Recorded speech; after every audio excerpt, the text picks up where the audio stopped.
Thank you for joining me for this episode of Nextbiteoflife.com podcast. My name is Kem, and I'm your host. Today I have Frank. Frank is from barbecueboy.net. That's bbq.net. barbecueboy.net. And he is here today to speak about being an expat. Since this is our podcast with Expats series, he's going to talk about life on the road, so to speak, through Europe. Say hello, Frank. Hi there, Kem. Thanks for having me. It's great. You know, I've been dying to hear your story. We've been emailing back and forth for so long that I feel like I know you already. So it's kind of nice to put a voice to the image that I pictured in my head. So you guys, Frank and his wife Lissette, have been traveling around Europe for the past 2 years now, is it? It's almost 2 years, yeah. Oh. It's about 18 months. Wow. So tell me, how did that come about? Well, I've always dreamed of traveling, of living in Montreal and traveling full time, and it took about 20 years for that to happen. And finally, we actually had a plan for 2013, and then we had some stuff that came up, and I lost some money on the investment, had some renovations, and then Lizette had some major dental work done, and so we said, oh, geez, we got to delay it for another year.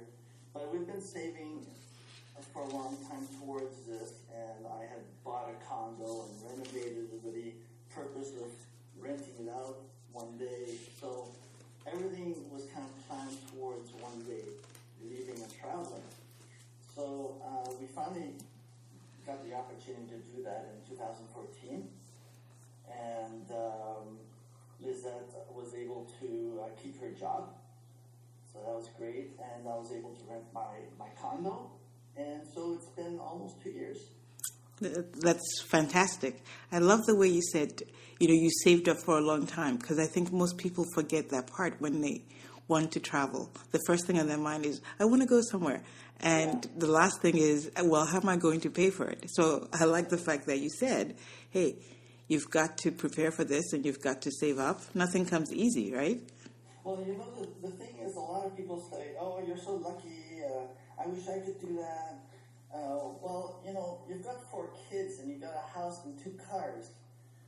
You have to kind of think ahead of what you want out of life, what you want to do. And if this is something you want to do, then you have to kind of plan accordingly. And I've had it in mind for many, many years. So, I didn't.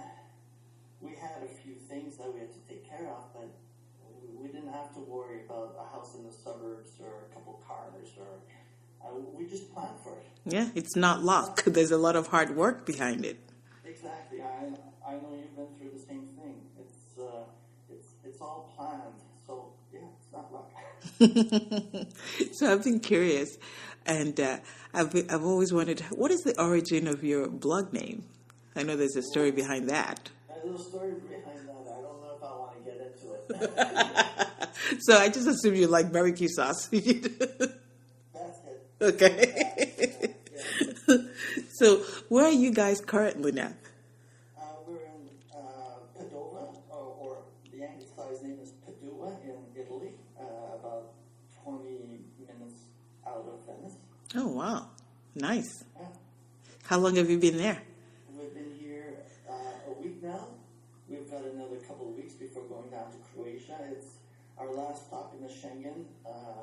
We're always having to kind of play with these Schengen dates, trying to, stay within the limits, but at the same time trying to maximize our time, because then our next stop, we only have 3 months as well, so we just try to work within the rules. Gotcha. Yeah. So refresh our minds. What is the rule anyway? You have 90 days in the EU and then... Yeah, that's right. 90 days out of 180. So it's not 90 consecutive days. I hear people going in and out, but I've heard some of them having problems as well. So in our case, it's been 90. It will be 90 straight days within the Schengen. And then we're going to go to Croatia, where the rule is 90 days as well. So we might try to get an extension, but that's the official rule, 90 days. Okay. You've been to so many different places, including, I know you were in Budapest and you mentioned Croatia. What other places have you been to? Well, when we started in 2014, our first stop was Prague for 3 months. We loved Prague, and then we went to Thailand for a total of 6 months, which included 4 months in the small town of Nong Khai up in northern Isan province. And that was really nice as well. The first year was really about trying to save some money up. Second year, we've been a little bit more adventurous. We started off in Budapest, went to Romania, spent 3 months in South Africa in Cape Town. Nice. And we came back in January. Spent a little bit more time in Budapest, got some dental work in Prague. And now we're in Italy, and we're going to be heading off to Croatia again in less than a month. Wow. I know, I just read your last newsletter, and you were talking about the dental work that was done in Croatia, right? Yeah, no, in Prague. In Prague. And you said it was very inexpensive compared to the U.S. and the Canadian prices? Yeah, it was about half the price. Wow. And actually, I had mentioned that on a previous newsletter, and I had just mentioned it offhandedly, and I had quite a few Americans write me asking me about the prices, and they were surprised that it was cheaper, and everybody's complaining about the prices in the States. Yes. So I had a few of them actually write to my dentist to find out the cost of a root canal or an implant, and from what they tell me, it was very affordable, because in my case we just did some cleaning and some checkups, and I had a couple little cavities, but it really is worth it coming here. And from now on we're going to come back to Prague every year and get our dentistry done there, because it really is a lot cheaper than getting it done either in Canada or the US. Wow, that's amazing. I know my brother's in India right now, and he's doing the same thing, implants, and he's got a whole lot of problems with his teeth, and the price is just amazing, So I can definitely see why somebody would want to go overseas to do it, especially in Europe, where the care is just as good. Oh, definitely, yeah. I mean, it was state of the art. Some of even just getting the checkup, they have that machine that looks like one of those airport things, rotating around your head. Well, yeah. That I haven't seen that, or at least I didn't see it 2 years ago with my Montreal dentist. So I think it's really state of the art. The work done was fantastic, and no complaints. That's great. Yeah. So Frank, take us through, how do you figure out how much you're going to, how do you budget for the travel? Do you say, I have a set amount and we're going to find a place that fits it? Or do you find the place and then say, we're going to find a budget that fits it? That depends. We usually start with where do we want to go. Okay. And then I look at, how much does it actually cost? And we see if we can work that out. Wherever we go, we stay in Airbnb apartments. Okay. And so a lot of the places where we've gone, it's actually been quite affordable. We're looking at about $800 to $900 US. I'll keep it in US dollars. I usually think in terms of Canadian, but I'll keep it in US because I know most of your listeners are in the US. Exactly. So usually you go with that budget in mind for an Airbnb apartment, $800 to $1,000. In a few places, it's been much more than that. For example, we were surprised by how expensive Cape Town was, but I always wanted to see South Africa. Yeah. We said, screw it, but just splurge a little bit. And we saved the money in other areas in South Africa, but the accommodation was expensive. Okay. Like most places we've gone, like Prague, Budapest, we've been around the $800 to $1,000 mark as far as accommodation goes. That's nice. For a monthly term on Airbnb. Yeah, because most places in the U.S. you can't get even a studio for that price. So.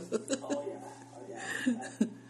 Even in Canada, and don't forget that includes all your utilities and stuff. I mean that's true. Basically your flat fee. Wow. So so that's the way we travel, just using Airbnb. And in most 95% of the cases, it's been great, no problems at all.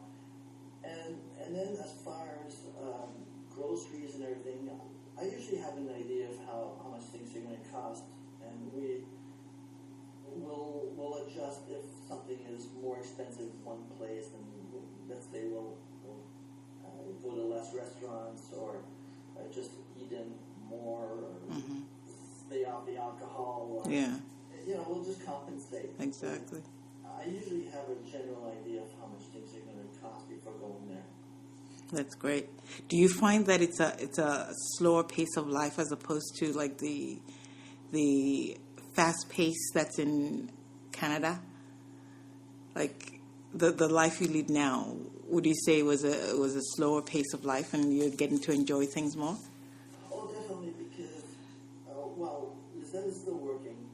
We're both up at 7 o'clock in the morning, and we usually stay at our computers until about 1. And then we go to the gym, and then we do some sightseeing, but we live mostly a normal life during the course of the week.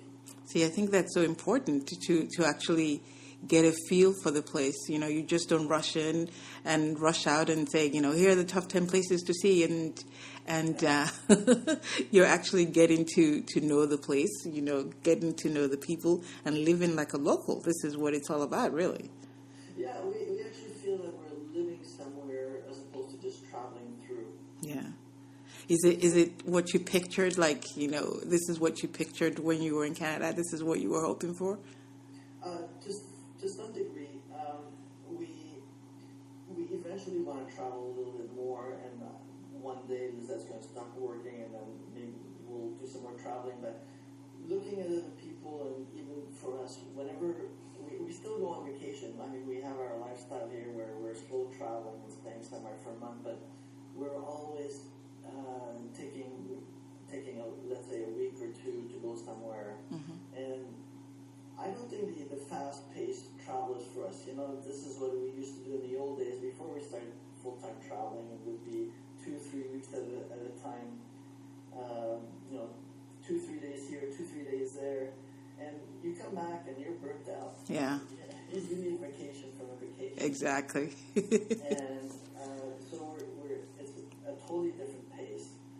We wouldn't be able to do like some people do, where we'd be burnt out within a month. I really think that. We're also a little bit older. I'm 49, that's 48, so that fast travel isn't for us anymore.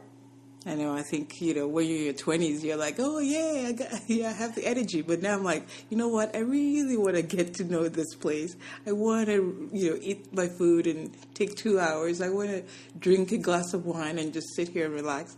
I don't want to be thinking about I have to get on that train, and be in the next place for 10 hours and then the next place for a day, It's a young person's life, a backpacker's life. Oh, yeah, no, you're right. And not only that, it's also for the budget, because if you're going to be moving around all the time, it's going to cost you more. So doing as we do, we do save some money, and we also don't burn ourselves out. True. Now, you mentioned that Lissette is still working. So how did that work out? I mean, how did she get so lucky and so privileged to have that job? Well, we both worked in the same companies for 20 plus years, and I was in finance, she's in marketing, and there were some complications with my job that I think there's an agreement out there that I'm not supposed to talk about it, so I won't talk about that. Okay. But she was able to continue her job. Her employer said, "Oh, go ahead. We just want to keep you. Don't quit." So she was happy about that. So, and it's really helped out because in the end, I think traveling was a little bit more expensive than I originally budgeted for. So, and we've been able to maybe do some of the things that we wouldn't have been able to do otherwise, and go to some places that maybe cost a little bit more. So we don't have to stay half the year in Thailand. Yeah. We can explore a little bit more. But it's also kind of determined our lifestyle, because we kind of where we go and how much time we stay depends also on her work schedule. Yeah. So, so it's worked out, and she's going to keep on working as long as she can. But she was lucky; she had a boss who just wanted to keep her on, and really, I don't understand why this can't happen in more places, because it just comes down to trust. Really, if you've done a good job for an employer for a long time, chances are they'll trust you. But then the issue is sometimes that, if they do this for one employee, well, how about the other ones? There's a lot of office politics, but it's worked out. See, it's great that you mentioned that as far as working and proving yourself, because a lot of the travelers, at least the younger ones that I see, they just want to travel and they want to work on the road, and they just think they can just come in and demand, like tell the boss, I want to be working off-site. Well, it doesn't happen like that. You have to prove yourself. I really don't like the fact that people think they can have everything handed to them. You just can't come in and demand that. You have to earn it. Yeah. Well, I remember that post you did, the one I loved about, what was it, about quitting your job and leaving to travel. Exactly. And you have some of the big bloggers who are pushing that. I honestly think doing it towards the end of our lives is the right thing. I have no regrets. I think I wanted to be one of those younger travelers, but at the same time, you have to. If I had started when I was 20, yes. Where would I be at 35? I probably want to be doing something completely different. You're not going to do the same thing all your life. For us, establishing careers, having a financial base, I think was really important, because I've seen a few bloggers who basically told me that they need to make money from blogging. They have to. This is what's going to support their lifestyle. And that's a lot of pressure. And I don't know how they can actually do it. I know. Every single month. I mean, I don't know if I could be able to sleep if I had to worry about, am I going to get that $50 from this article? Am I going to, they're just some things that you need to think of. And it scares me, because it seems like nobody's thinking ahead as far as, retirement, Yeah, you're 25. You don't think about, stuff like that. But you have to. Yeah. Well, that's a bit boring, Kim. Yeah. Don't worry about that stuff. Don't worry yourself out. Just invest in yourself. I know, really. I guess I'm old.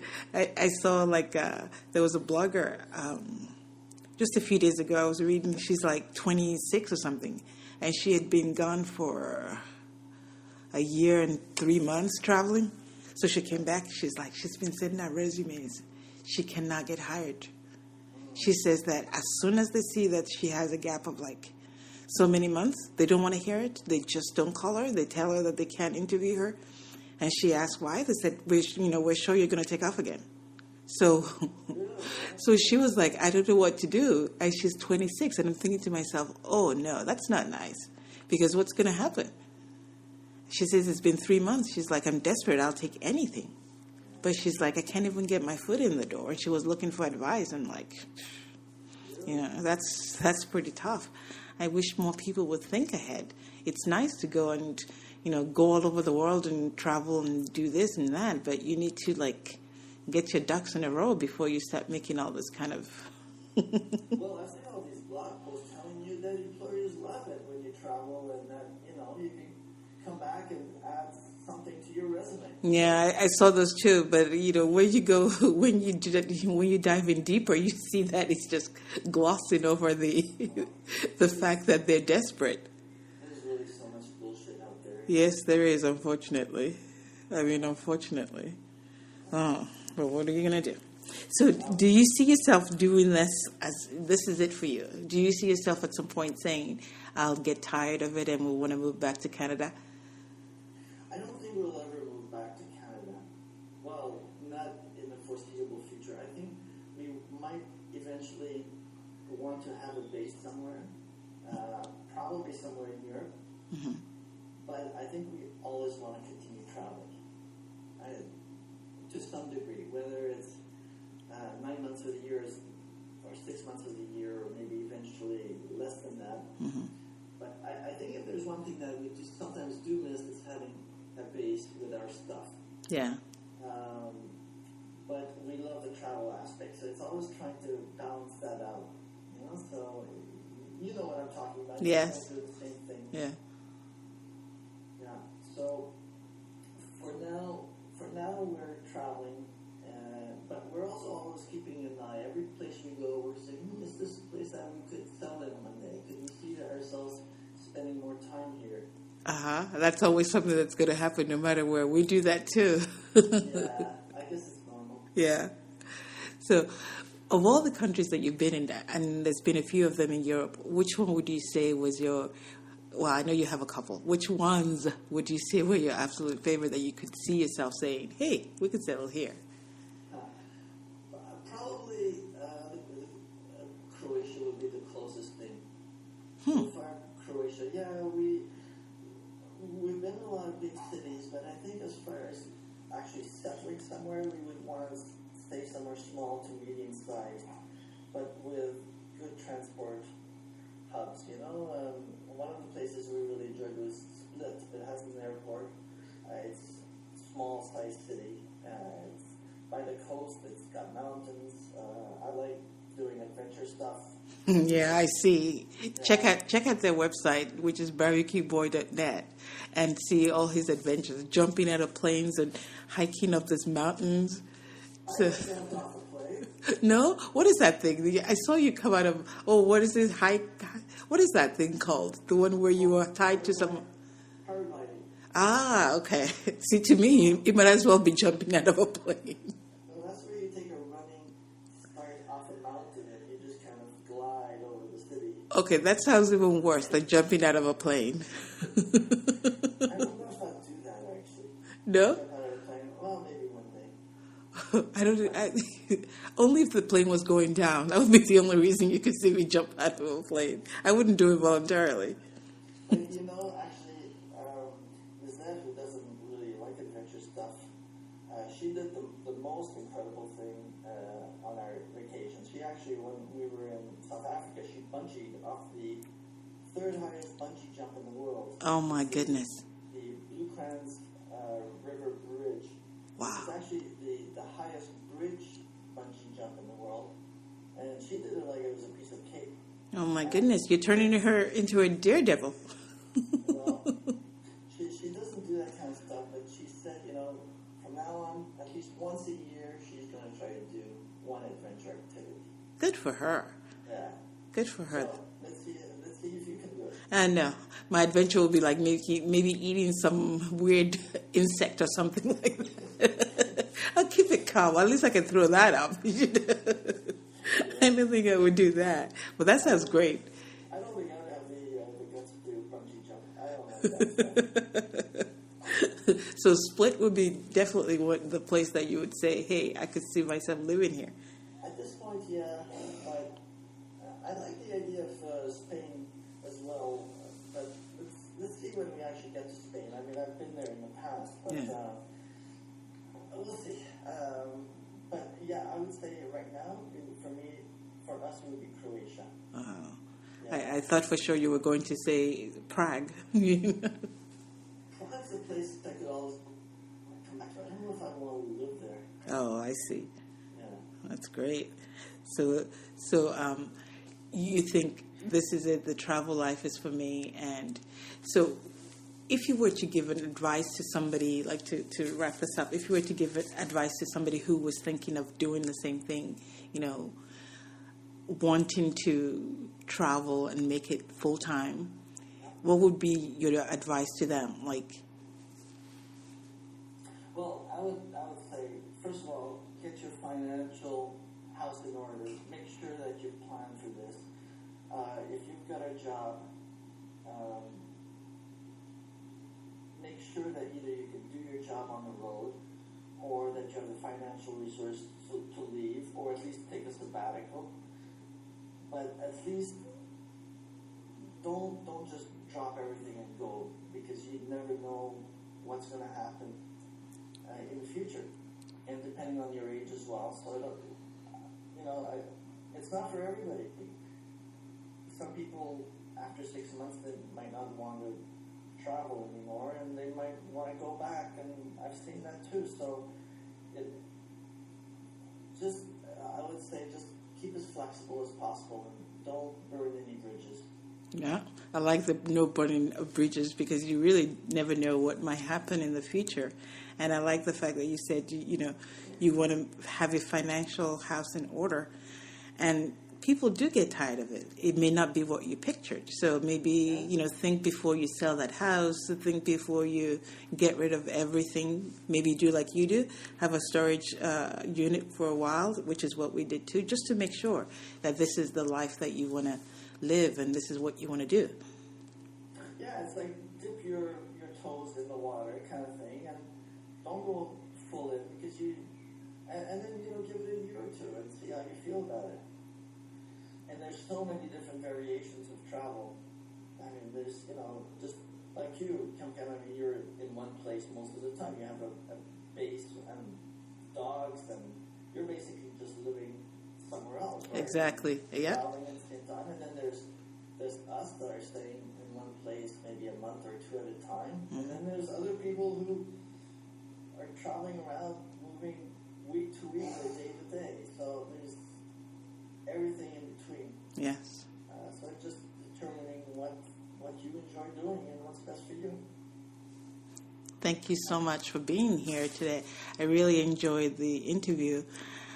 For everybody that's out there, you need to check out Frank and Lissette's website, which is barbecueboy.net. That's bbqboy.net.